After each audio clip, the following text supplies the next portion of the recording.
即馬詐騙集團也對學生囡仔下手，佇咧社群平台講會當免費領郵寄費，甲因拐到這手機啊號碼含驗證的方式，甲這電話號碼綁佇咧詐騙設備，將化到一個國中生互騙去，這號碼一工卡上百通的電話，也因為這個號碼是登記佇咧家長遐，落尾也互通報是詐騙。社群內底電影音講會習識未成年網絡世界，父母愛安怎把關呢？會看他平常在看什麼東西，現在不會給他賴的權利，所以就是會去控管他。他除了放學在大概6點到8點能用手機以外，其他就是要該洗澡、整理書包，讓他們睡覺。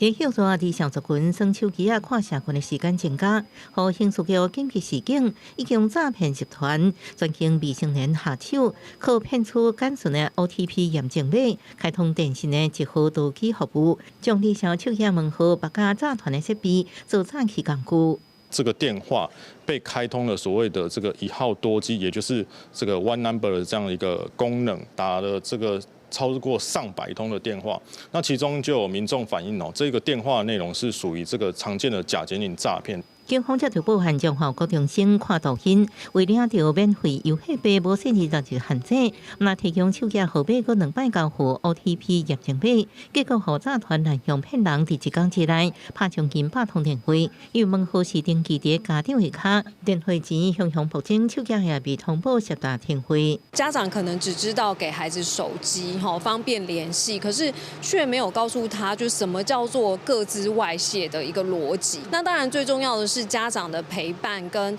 就是理解孩子現在在參與什麼樣的活動。面對青少年的網絡議題，警官基金會建議除了要強化兒童個資意識，最後照顧者也要注意囡仔手機的使用狀況，建議電信業者甲相關單位公布發送驗證簡訊到家長本人手機啊，加設一道防線，避免囡仔被詐騙來利用。記者綜合報道。